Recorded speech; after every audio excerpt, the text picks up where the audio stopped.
The Selfish Path to Romance. Download Chapter 1 for free at drkenner.com. Jeff, you're dealing with a relationship problem? Yes. Yeah, tell me what's going on. Well, just to outline it real quick, I've been with this girl for about 3.5 months, and I've been living with her for 1 month. Things were really good for a while, but about 3 weeks ago, she just got really cold, and also another side note, I'm 23 and she's 36, so there's a big age difference. Mm-hmm. And she has 3 kids. But anyways, You've never been married, no kids? I've never been married, and I have no kids. Okay, go ahead. So 3 weeks ago, what happened? She just started getting really cold, and I know it was because of all the stress that she was going through, but just really cold toward me, quit being affectionate at all, and it came to a point where she told me that she thought, our relationship wasn't working out and that I needed to leave. Yeah.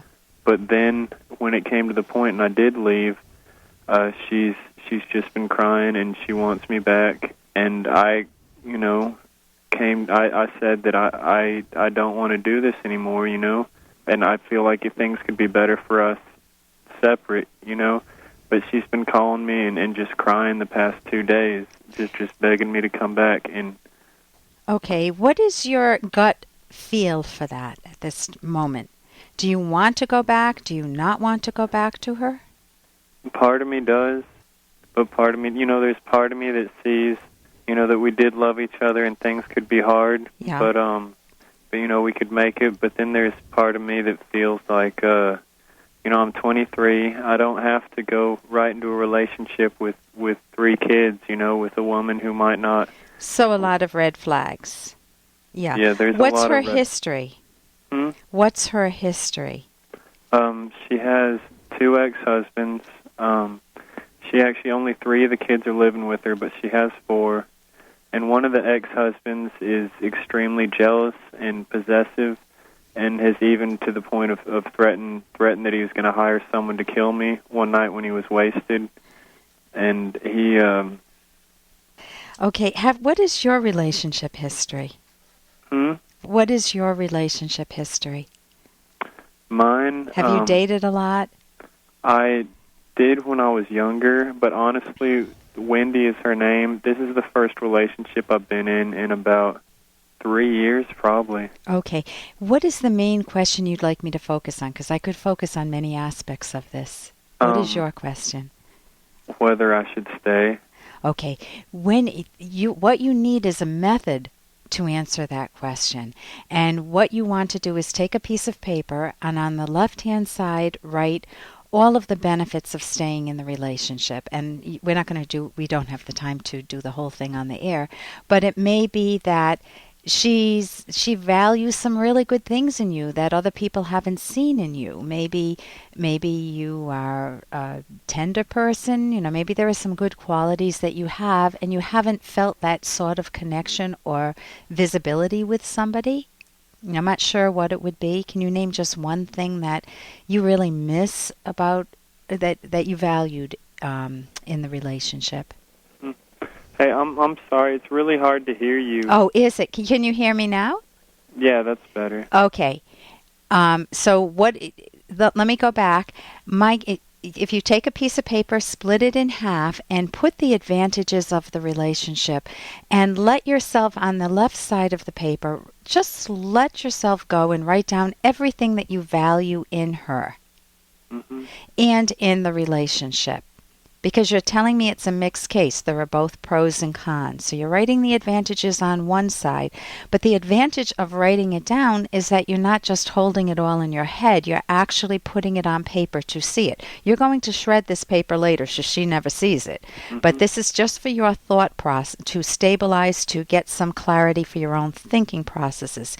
Then on the other side of the paper, you write down everything that causes you some anxiety, some nervousness about the relationship, whether it's that, hey man, you're getting into a relationship, you're a single guy with 4 kids and she's been married a few times and she's got one husband that's out to get you and she can turn cold on you after going from a period of warmth. And then you want to say, are there any relationship breakers? You have a sense already, Jeff, that you're young and that the age discrepancy is pretty great. 13 years difference? Mm-hmm. And so that makes you feel what? I don't know. Okay. What is your main goal in having a romantic relationship? What are you looking for long range? Hey, I got to interrupt this because we've got to pay some bills. 30 seconds, that's it. A very quick ad, and then Ellen will be back. Romance. I wish I knew more about what girls want from a relationship. Boy, I wish I knew more about what I want. Where's that ad I saw? Here it is. The Selfish Path to Romance, a serious romance guidebook. Download Chapter 1 for free at selfishromance.com and buy it at amazon.com. Huh. The Selfish Path to Romance. That is interesting. What is your main goal in having a romantic relationship? What are you looking for long range? I want to have my own children, you know? Okay, do you want to add to her children, or do you want to start with someone maybe more your age and start a family? I don't know, you know? The hardest part for me is it's like most relationships have a time where it's just the two of them, you know? Yeah. But with us, it's like in the beginning, you know, there's children there, you know, and she doesn't have the attention to give to all of us, you know? Right. So you're not getting full attention. You don't let her make the decision for you, and don't let a few good qualities in the relationship overshadow the facts of the relationship. And the facts that I'm hearing is that I hear enormous ambivalence from you. It sounds like it's weighted more in the direction of your doubts. Part of you is telling yourself, oh my God, you know, I want some more attention. I want to have a period of time in a romantic relationship where a person can focus on me. And she's got too many other directions going. Plus, there's a guy out to kill me when he's drunk. Mm-hmm. Or to hire somebody. I mean, that's what people they colloquially refer to as baggage. Mm-hmm. She's got a lot of it. And you don't know her character. 3.5 months is not enough time to know a person's character. And people usually present their better sides first. And then if you live with them long enough, or sometimes it doesn't happen until you actually get married, and then you see a dramatically different person. That's scary stuff. Mm-hmm.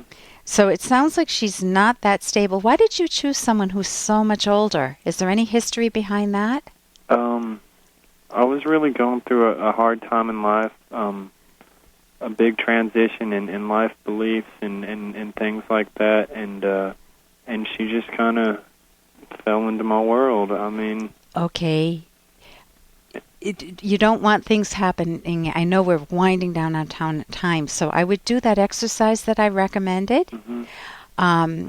You can go to my website, drkenner.com. I have books there I recommend, drkenner.com.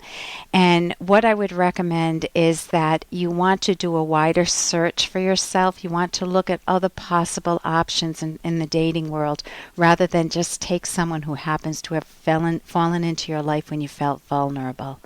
You know, feel good about yourself. Write what you like about yourself also, Jeff. Mm-hmm. Okay? Listen, I wish we had more time. Thank you very much for your call. All right. Thank you. Okay. You're welcome. For more Dr. Kenner podcast, go to drkenner.com and please listen to this ad. Here's an excerpt from The Selfish Path to Romance by Dr. Ellen Kenner. Here's another reason why the view that sexual pleasure is only physical, unrelated to your mind, your values, or your character, is very wrong.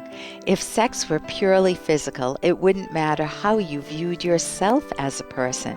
But to fully enjoy sex, you must feel worthy of sexual pleasure. A person who feels selfless or who feels self-contempt will not get the same pleasure from sex as one who feels worthy and has high self-esteem.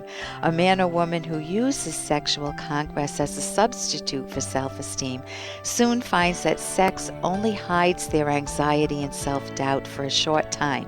Sex cannot fill the void caused by a lack of self-value. It can only express the self-value that you already have. You can download Chapter 1 for free at drkenner.com, and you can buy the book at amazon.com.